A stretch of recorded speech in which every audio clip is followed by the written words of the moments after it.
Alors ce matin, si vous avez regardé votre calendrier, pour peu que ce soit un calendrier relativement ancien, parce que aujourd'hui on évite de mettre sur le calendrier des dates qui pourraient faire penser à ce qui est religieux. On ne parle plus de vacances de Noël, mais de vacances d'hiver, c'est mieux. On ne parle plus de vacances de Pâques, mais de vacances de février.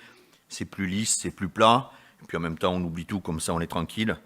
Mais si vous avez regardé votre calendrier ce matin, peut-être que vous avez coché la case « Je dois voter ». Donc ce n'est pas de ça dont je veux vous parler. Mais c'est ce dimanche que l'on appelle le dimanche des rameaux. Alors, ce dimanche est placé quelques jours avant Pâques pour commémorer l'entrée de Jésus-Christ à Jérusalem. C'est vraiment, Marc-Henri l'a dit, mais c'est vraiment un moment très fort de la vie du Fils de Dieu sur notre terre. C'est un passage obligé. Pour nous, c'est facile, nous connaissons la suite.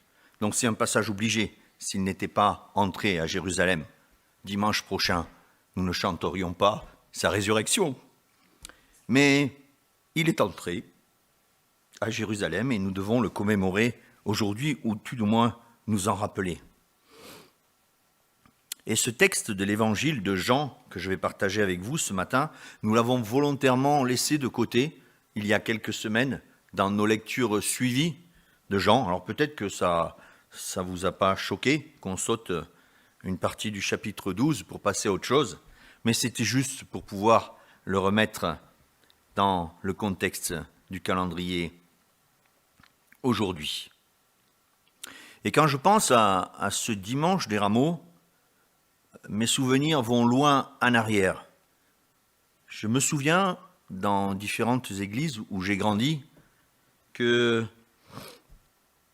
on apportait une certaine décoration, un certain contexte à ce passage. Je me rappelle d'une allée centrale où, au bout de chaque banc, c'était des bancs en bois. Attention, c'était pas confortable. Ici, on a même des coussins. Là, c'était le bois brut, le dossier raide. On s'endormait pas pendant la prédication. Et au bout de chaque banc était accrochée une palme, une branche de palmier. Ça nous mettait tout de suite dans le contexte. Alors, vous pouvez me reprocher, et je pourrais l'entendre, que j'aurais pu faire la demande auprès d'André d'élaguer un peu ses palmiers et de me récupérer quelques palmes. Il l'a déjà fait, il l'aurait encore fait. J'aurais pu demander à Magali de s'occuper de la décoration de notre salle. Elle le fait très bien, et elle l'aurait fait très très bien. Mais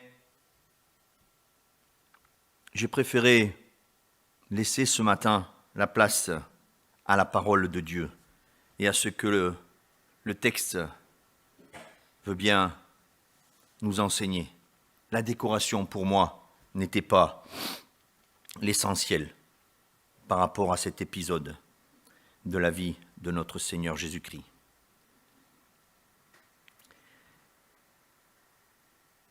Jean, dans sa façon de relater les faits, a une manière toute particulière.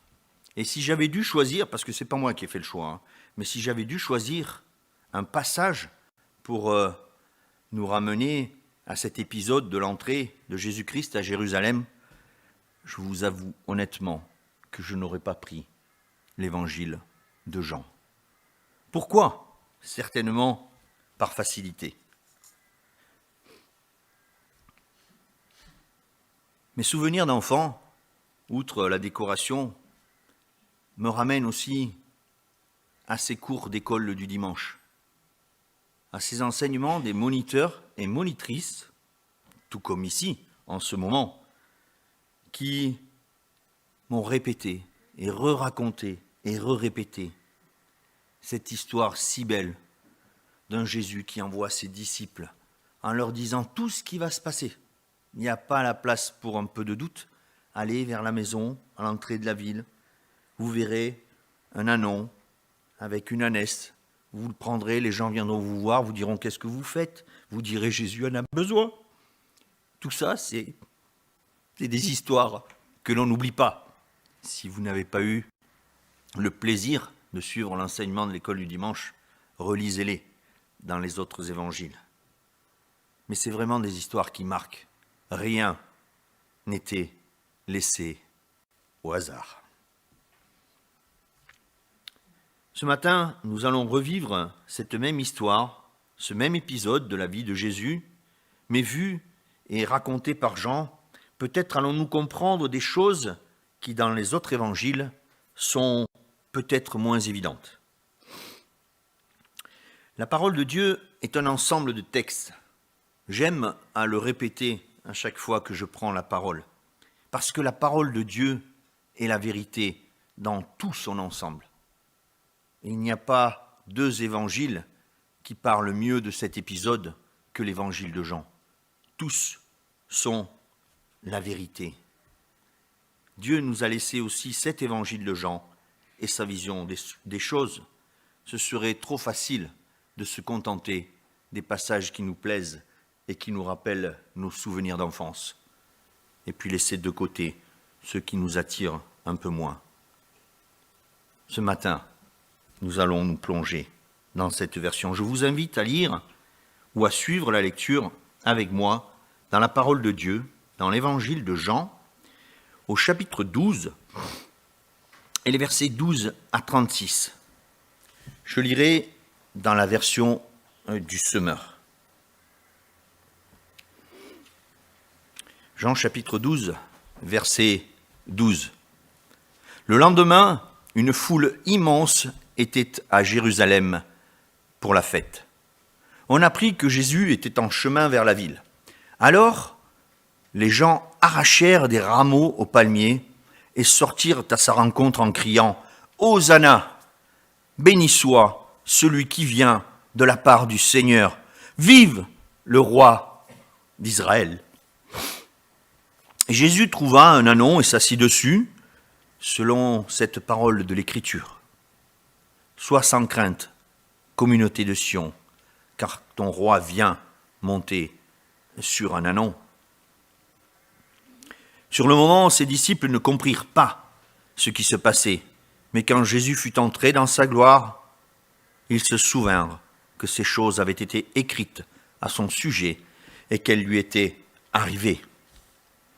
Tous ceux qui étaient avec Jésus, lorsqu'il avait appelé Lazare à sortir du tombeau et l'avait ressuscité d'entre les morts, témoignaient de ce qu'ils avaient vu. D'ailleurs, si les foules venaient si nombreuses au devant de lui, c'était aussi parce qu'elles avaient entendu parler du signe miraculeux qu'il avait accompli. Alors les pharisiens se dirent les uns aux autres, « Vous le voyez, vous n'arriverez à rien, tout le monde le suit. » Parmi ceux qui étaient venus à Jérusalem pour adorer Dieu pendant la fête, il y avait aussi quelques personnes non juives.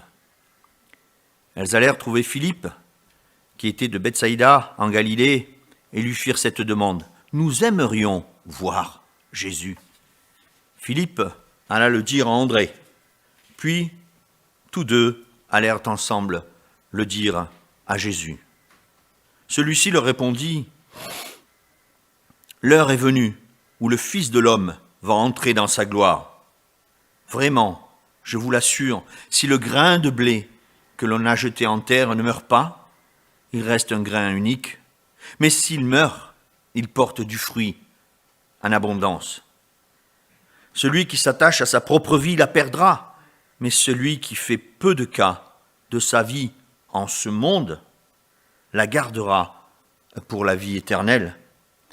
Si quelqu'un veut être à mon service, qu'il me suive. Là où je serai mon serviteur, il sera aussi. Si quelqu'un est à mon service, le Père lui fera honneur. À présent, je suis troublé. Que dirais-je ? Père, sauve-moi de cette heure. Mais c'est précisément pour l'affronter que je suis venu jusqu'à cette heure. Père, manifeste ta gloire. Alors, une voix se fit entendre venant du ciel. J'ai déjà manifesté ma gloire et je la manifesterai à nouveau. Ceux qui se trouvaient là et qui avaient entendu le son de cette voix crurent que c'était un coup de tonnerre. D'autres disaient, un ange vient de lui parler. Mais Jésus leur déclara, ce n'est pas pour moi que cette voix s'est fait entendre, c'est pour vous. C'est maintenant que va avoir lieu le jugement de ce monde. Oui, maintenant, le dominateur de ce monde va être expulsé. Et moi, quand j'aurai été élevé au-dessus de la terre, j'attirerai tous les hommes à moi. Par cette expression, il faisait allusion à la manière dont il allait mourir. La foule répondit, la loi nous apprend que le Messie vivra éternellement. Comment peux-tu dire que le Fils de l'homme doit être élevé au-dessus de la terre? Au fait, mais qui est donc ce Fils de l'homme? Jésus leur dit alors, la lumière est encore parmi vous, pour un peu de temps. Marchez tant que vous avez la lumière, pour ne pas vous laisser surprendre par les ténèbres, car celui qui marche dans les ténèbres ne sait pas où il va. Tant que vous avez la lumière, croyez en la lumière, afin de devenir vous-même des enfants de lumière. Après avoir dit cela, Jésus s'en alla et se tint caché loin d'eux.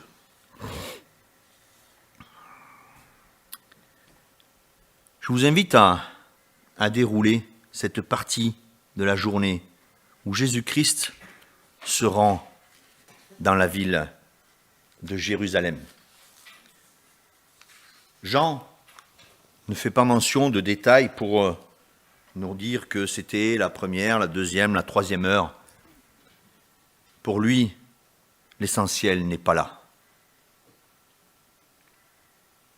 Jean nous précise que Jésus vient de quitter la ville de Béthanie pour se rendre à Jérusalem. Rappelons-nous ce que Jésus a accompli quelque temps auparavant dans cette ville. Rappelons-nous la résurrection de Lazare et ce témoignage fort pour tous ceux qui avaient vécu cet instant de la puissance divine de Jésus-Christ. De même, les passages nous le relatent, de même, avant de partir vers Jérusalem, Jésus-Christ et ses disciples sont venus se ressourcer à Béthanie.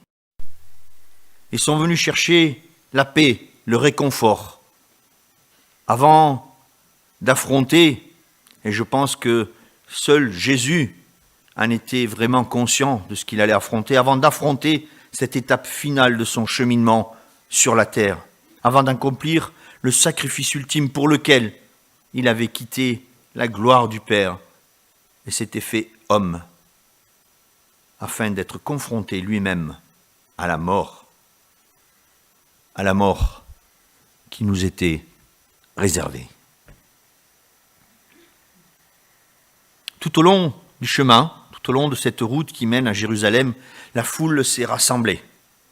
Et il ne faut pas sous-estimer la quantité de personnes qui étaient rassemblées tout au long de cette route, tout au long de ce chemin. J'ai lu des commentaires qui donnent le tournis.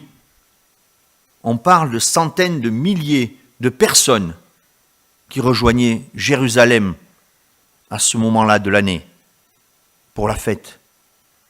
Et il y en avait une grande partie qui se trouvait tout au long de cette route. C'est pas 3-4 personnes, un petit fan club qui regarde passer Jésus et qui se dit « ouais, voilà, il va rentrer à Jérusalem ». C'est plus fort que ça. Il ne faut pas minimiser cet épisode de la vie de Jésus.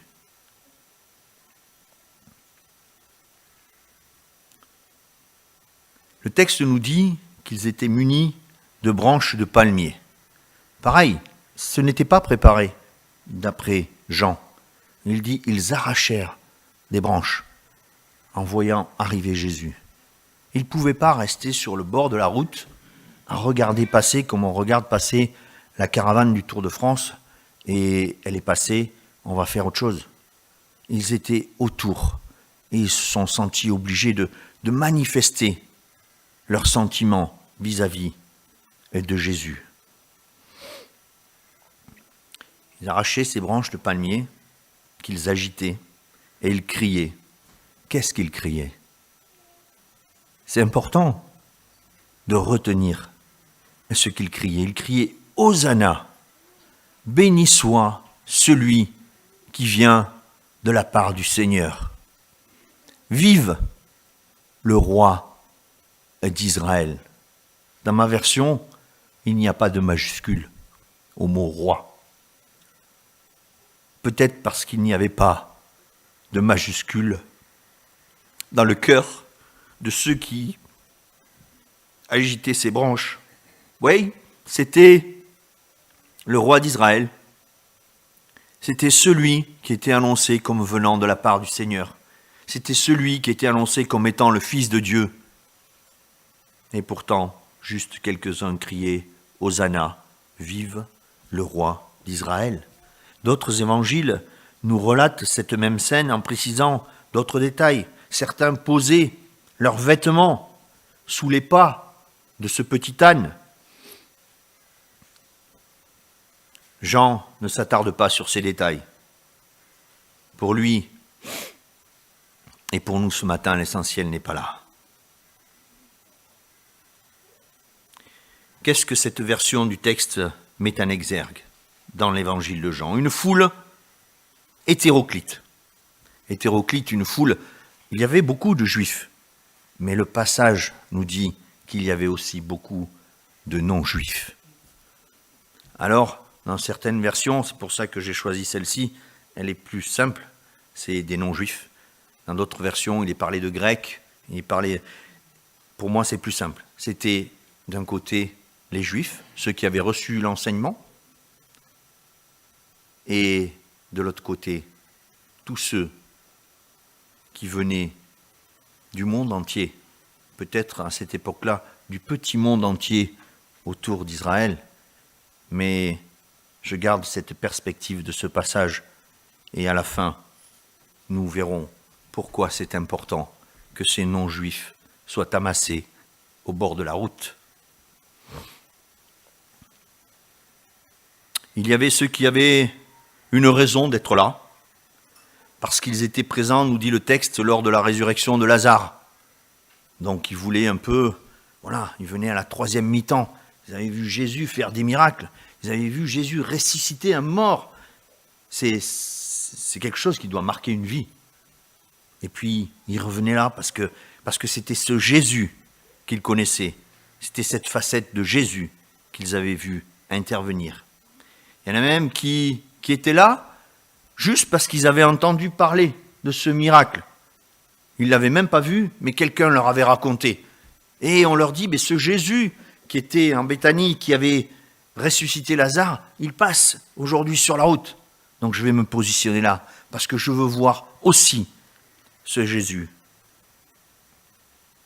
Il y avait aussi, et j'en suis persuadé, tous ceux qui enseignaient, qui avaient été enseignés et touchés par le parcours et les œuvres de Jésus-Christ, et qui gardaient dans leur cœur une pensée selon laquelle il pourrait être le Messie, comme il l'annonçait lui-même. Mais ces pensées étaient peut-être retenues dans leur cœur de ce peuple juif, peut-être par la domination des autorités qui cherchaient, elles, à tuer Jésus, à éliminer Jésus. Il y avait des gens au bord de la route qui criaient « Hosanna » et qui disaient « Vive le roi d'Israël », mais qui eux-mêmes étaient peut-être déçus ce jour-là de voir arriver quelqu'un qui s'annonçait comme le roi, monté sur un ânon, mes amis. C'est même pas un âne, c'est un ânon. Ils s'attendaient peut-être à beaucoup moins d'humilité de la part d'un roi, d'un prince. Ça aurait été peut-être beaucoup plus glorieux pour un chef politique pour un libérateur, pour un leader de la nation, d'être arrivé sur un cheval de bataille, une bête costaud, immense, et habillé de toute la gloire qu'un chef de guerre peut revêtir quand il rentre chez lui et quand il est accueilli par son peuple au retour d'une mission réussie.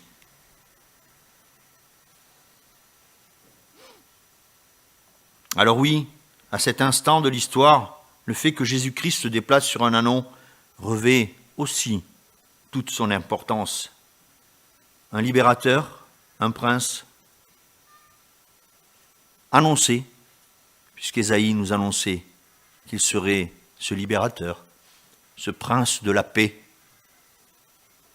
Il était déjà né dans la plus grande humilité et il poursuit son parcours dans cette même humilité. Mais Jean nous rappelle une chose. Quelles que soient les circonstances de l'entrée de Jésus, quels que soient les éléments qui l'ont accompagné, cet ânon, ces chants, ces cris, ces palmes, cette curiosité, Jean nous dit que tout cela était prévu, mes amis. Ça ne s'est pas passé comme 2 ou 3 l'ont décidé. Ça s'est passé comme Dieu l'avait prévu. Et c'est pour ça qu'il fait allusion à cette parole du prophète Zacharie. Zacharie au chapitre 9 et les versets 9 à 10 nous disent cela. « Tressaille d'allégresse, ô communauté de Sion, pousse des cris de joie, ô communauté de Jérusalem, car ton roi vient vers toi. Il est juste et sauvé, humilié, monté sur un âne, sur un ânon, le petit d'une ânesse. Je le ferai disparaître du pays d'Éphraïm. Je ferai, disparaître du pays d'Éphraïm tous les chariots de guerre et de Jérusalem, les chevaux de combat. L'arc qui sert pour la guerre sera brisé. Ce roi établira la paix parmi les peuples, sa domination s'étendra d'une mer jusqu'à l'autre et depuis le grand fleuve jusqu'aux confins du monde. » Cette prophétie était écrite bien avant que Jésus-Christ fasse son entrée. Et vous voyez là le petit rapport entre ces juifs, ces non-juifs et la teneur de cette prophétie. La paix parmi les peuples, sa domination s'étendra d'une mer jusqu'à l'autre et depuis le grand fleuve jusqu'aux confins du monde pour tous les peuples. Ça, c'était l'annonce de cette venue de Jésus-Christ. Et ce passage nous parle bien d'un roi, d'un libérateur. Mais que s'est-il vraiment passé pour que cette prophétie annoncée donne l'impression qu'elle ne se réalise qu'en partie ce jour-là? Pourquoi l'attitude de ce peuple juif en dit long? Et je m'invite à nous examiner nous-mêmes. Pourquoi l'attitude de ce peuple juif en dit long sur notre comportement humain?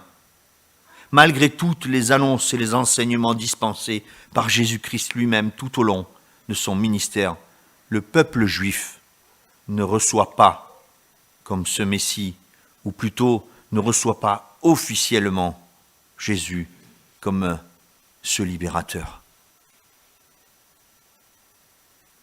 Le point d'orgue du reniement de ce roi se trouve au verset 19, dans la bouche des pharisiens. Ils se disent les uns aux autres, vous le voyez, vous n'arriverez à rien. Tout le monde le suit. C'est une critique pour eux, c'est un constat d'échec. Là où Zacharie avait annoncé une victoire, eux y voient un échec. Et si tout le monde suit ce Jésus, nous ne sommes plus rien. Et ils vont tout faire pour que ce Jésus n'aille pas plus loin. Chers amis, comme pour ces dirigeants, ces pharisiens, notre corps aussi est souvent aveuglé. Ce qui est vrai, ce qui est réel, nous échappe parfois, parce que notre regard, tout simplement, n'est pas pur. Notre interprétation des choses ici-bas, souvent n'est pas claire. Nous voyons à travers des filtres, les filtres de notre orgueil, les filtres de notre pauvre intelligence humaine. C'est ce que ces pharisiens vivaient à ce moment-là, et c'est ce qu'ils diffusaient tout autour d'eux, avec autorité. À partir du verset 20, nous découvrons un autre volet de ce passage. Jean, justement, nous relate la position de ces étrangers, de ces non-juifs, qui, amassés dans la foule, demandent à voir Jésus. C'est le terme qui est employé, le verbe qui est employé, c'est vraiment, ils ne demandent pas à le voir tel Zachée en montant sur son arbre, ils demandent juste à s'entretenir avec ce Jésus. Ils ont senti qu'il y avait quelque chose d'important. Eux, leurs yeux commencent à s'ouvrir. Leur cœur commence à s'ouvrir. Nous voyons par ce verset que le moment est venu. C'est écrit d'ailleurs.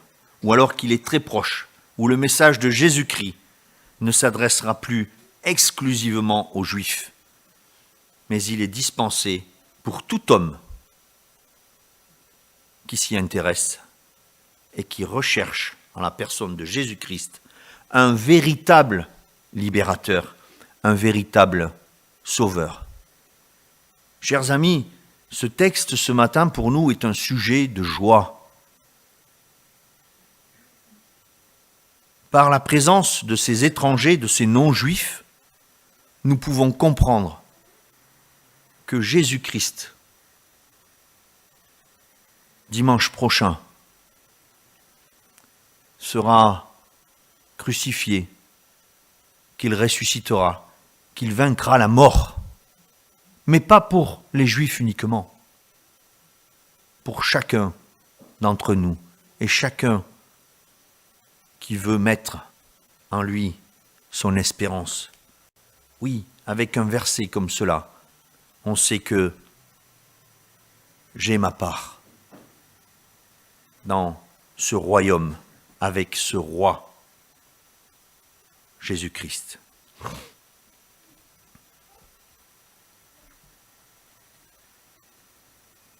Jésus-Christ vient de rappeler dans ces versets pourquoi il est venu sur cette terre.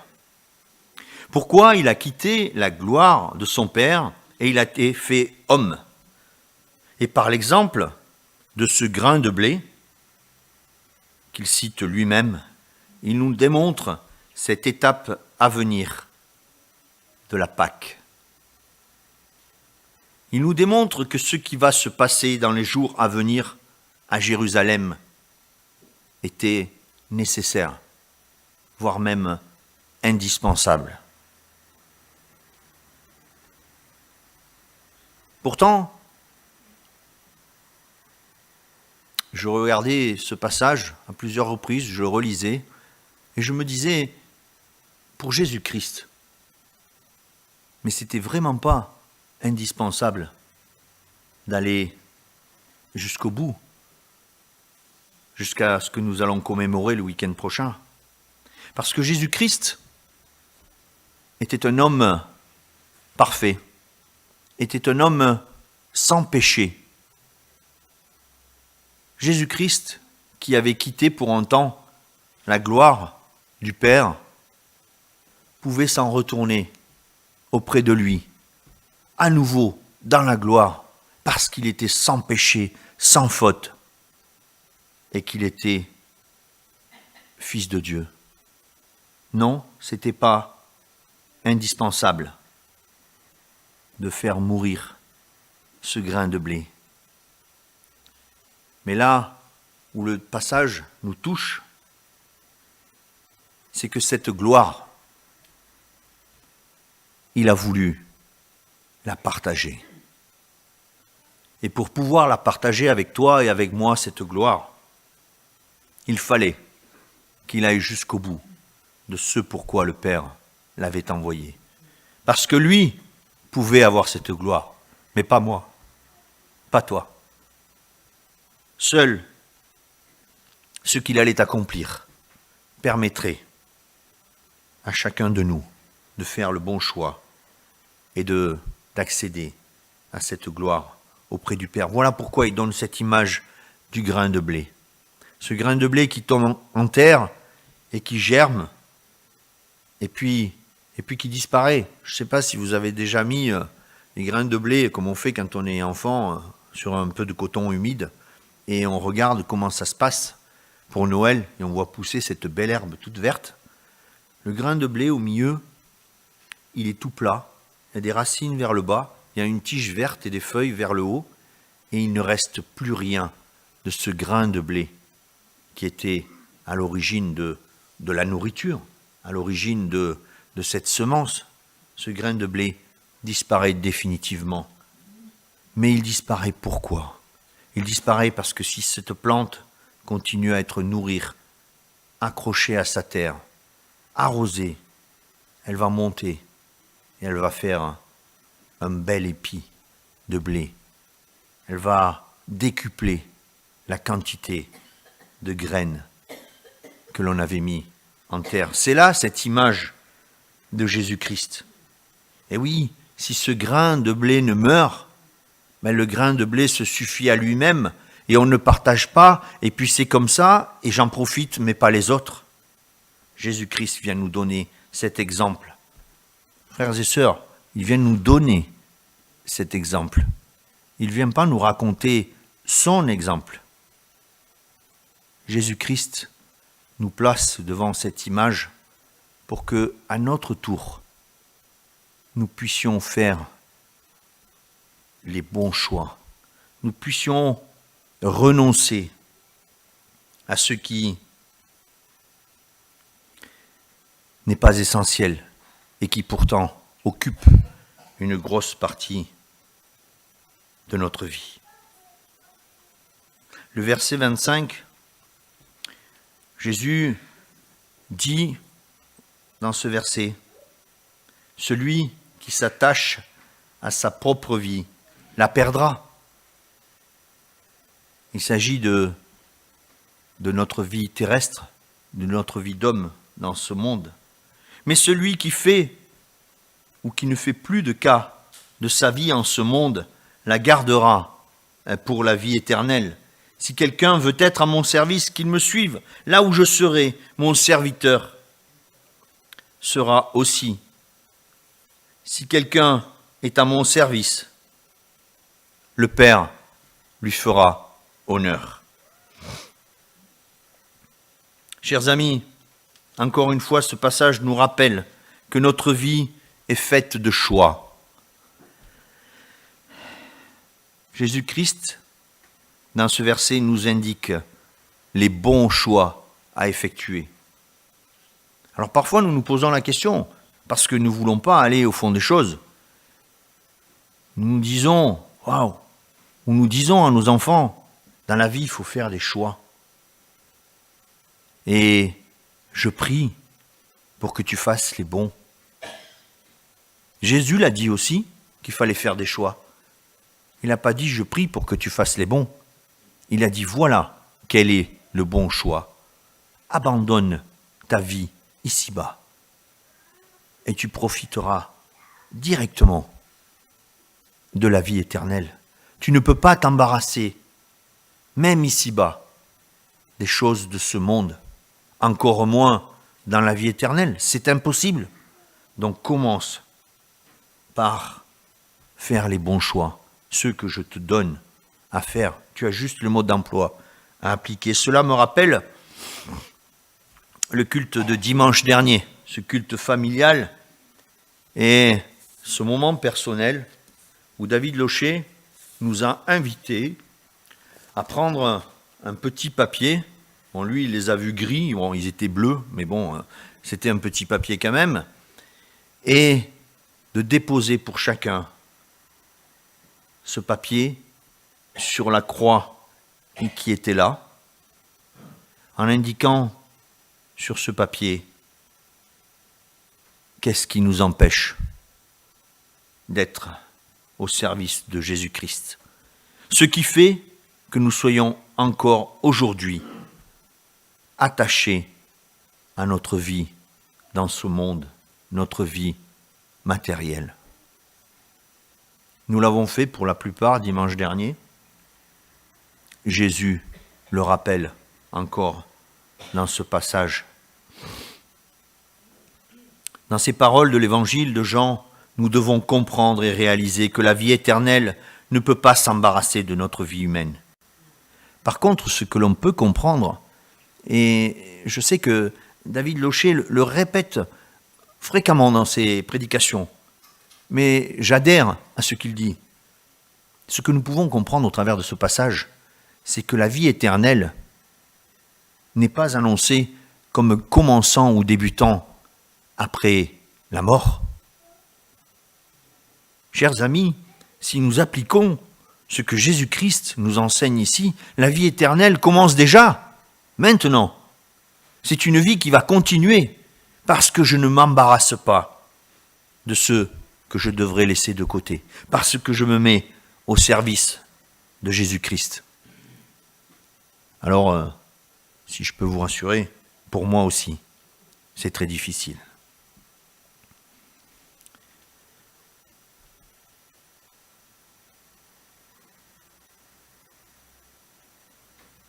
À partir du verset 27, on change de sujet.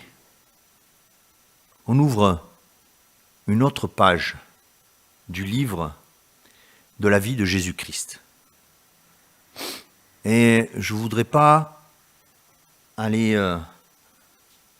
m'imposer sur le territoire de celui qui dimanche prochain, et à compter de vendredi soir et dimanche, reviendra sur cet épisode de la Pâque. À partir de ce verset 27, Jésus-Christ nous parle de ce cheminement qui l'amènera à la croix et qui terminera en apothéose avec sa résurrection et sa victoire sur la mort. Dimanche prochain, on lira des passages sur ce thème.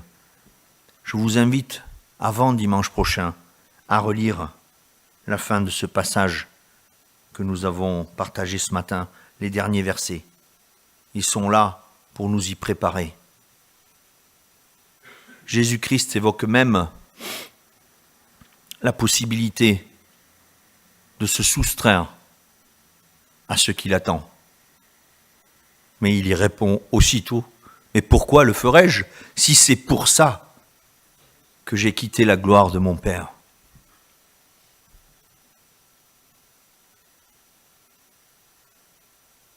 J'avais choisi un titre pour ce moment de partage et je ne l'ai pas annoncé au début parce que je ne voulais pas vous troubler. Le titre que j'ai choisi est le suivant. Et toi, quel roi es-tu venu acclamer ce matin? Alors j'ai trouvé le titre et je me suis posé la question bien avant vous. Sachez que ça a été très dur pour moi aussi. Parce que nous savons et nous avons été enseignés pour savoir quel roi nous devons acclamer chaque jour de notre vie. Mais notre pauvre nature humaine nous empêche, en tout cas moi, m'empêche de vous dire que je le fais tous les jours. Et toi, quel roi es-tu venu acclamer ce matin? Jean nous décrit un panel de personnes installées tout au long de la route, qui sont venues acclamer quelqu'un, qui sont venues acclamer peut-être pour certains un roi de l'illusion, parce qu'il faisait des miracles, des trucs sensationnels. Ils sont venus voir ce héros-là et l'acclamer. Il avait ressuscité Lazare. Pour d'autres, peut-être, ils sont venus acclamer un roi qui, avec plus de prestige, s'il avait été bien habillé et monté sur autre chose qu'un ânon, aurait pu ressembler au libérateur d'une nation. D'autres peut-être étaient venus acclamer ce roi annoncé par le prophète, mais avec beaucoup de discrétion et de peur, avec tellement de discrétion qu'ils se limitaient à crier « Hosanna ». Frères et sœurs, ce matin, je me pose cette question comme vous. Quel roi sommes-nous venus acclamer ? Nous pouvons, nous, répondre à la lumière de la parole de Dieu, parce que nous savons ce que nous allons commémorer dimanche prochain.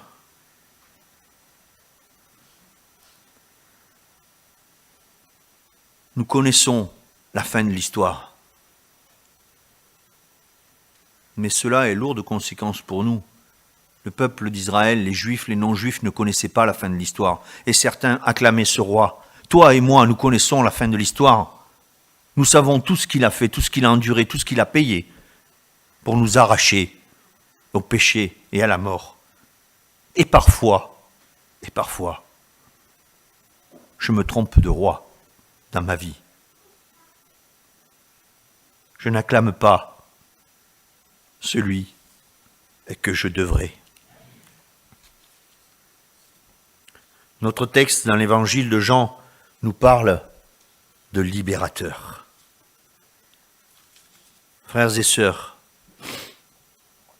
alors que la guerre aujourd'hui touche nos voisins, combien d'êtres humains,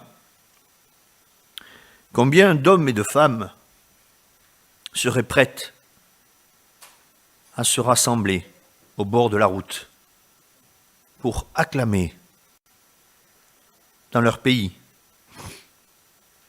dans leur ville, dans leur vie, un libérateur. Alors, pour ma part, avec beaucoup d'humilité, je suis venu ce matin pour acclamer un si grand roi, avec un R majuscule, un si grand libérateur, non pas pour mon pays, mais tout simplement pour mon cœur et pour mon âme.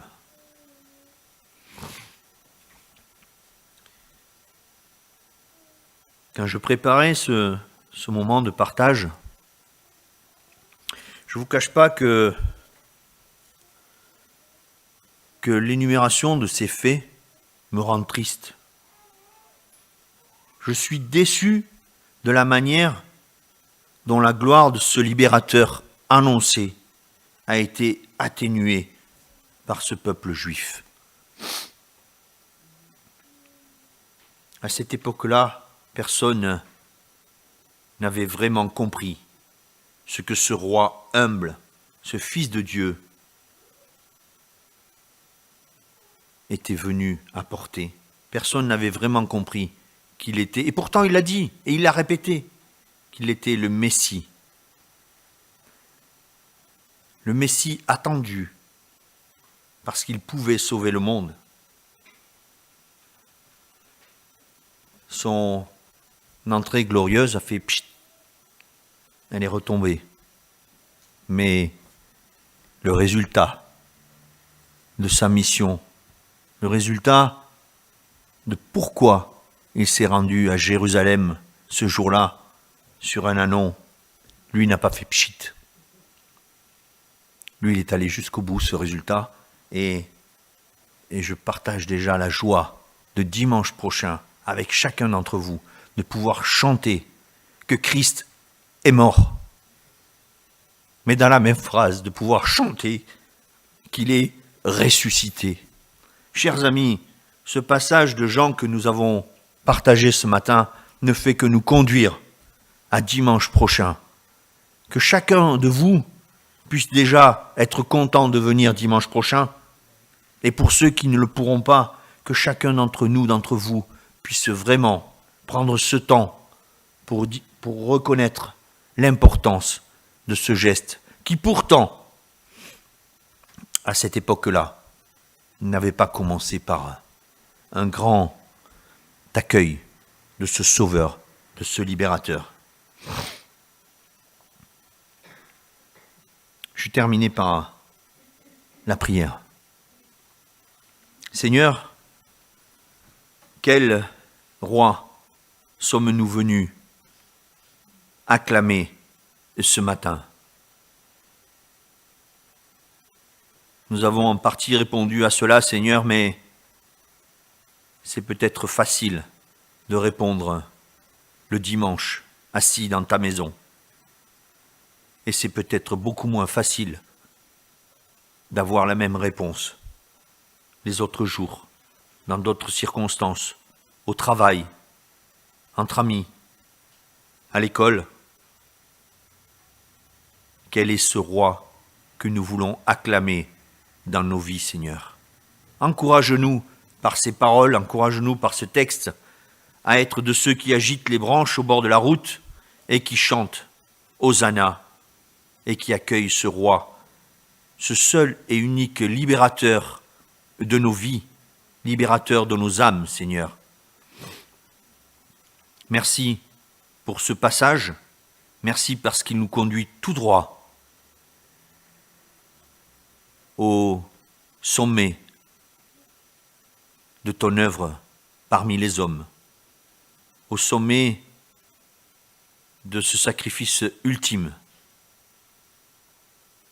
Seigneur, tu as envoyé ton Fils Jésus-Christ, qui a quitté la gloire de son Père, qui a été humble depuis sa naissance jusqu'au moment où il a été cloué sur la croix, Seigneur, à ma place. Merci pour cette leçon, merci pour ce rappel, et merci parce que tu veux nous encourager, Seigneur. Tu ne veux pas que nous soyons abattus par notre comportement, parfois un peu déviant, parfois pas tout à fait à ton honneur, ou pas du tout. Mais tu veux nous encourager par ta parole. Seigneur, que ta parole reste dans nos cœurs, que nous puissions nous encourager entre frères et sœurs, que nous puissions prier les uns pour les autres, pour tenir ferme, demeurer et avoir les yeux tournés vers ce roi, ce libérateur. Par le nom de Jésus. Amen. Je voudrais, c'est pas courant, mais je voudrais vous inviter à vous lever pour partager avec vous la lecture d'un texte qui est aussi une prophétie et qui nous parle aussi de l'entrée de Jésus-Christ dans ce monde. Ce texte, je le lis dans Philippiens 2, versets 5 à 11. Voilà ce que dit ce passage. Ayez en vous les sentiments qui étaient en Jésus-Christ, lequel, existant en forme de Dieu, n'a point regardé comme une proie à arracher d'être égal avec Dieu, mais s'est dépouillé lui-même en prenant une forme de serviteur, en devenant semblable aux hommes, et ayant paru comme un simple homme, il s'est humilié lui-même, se rendant obéissant jusqu'à la mort, même jusqu'à la mort de la croix. C'est pourquoi aussi Dieu l'a souverainement élevé et lui a donné le nom qui est au-dessus de tout nom, afin qu'au nom de Jésus, tout genou fléchisse dans les cieux, sur la terre et sous la terre, et que toute langue confesse, frères et sœurs, que Jésus-Christ est Seigneur, à la gloire de Dieu le Père. Amen.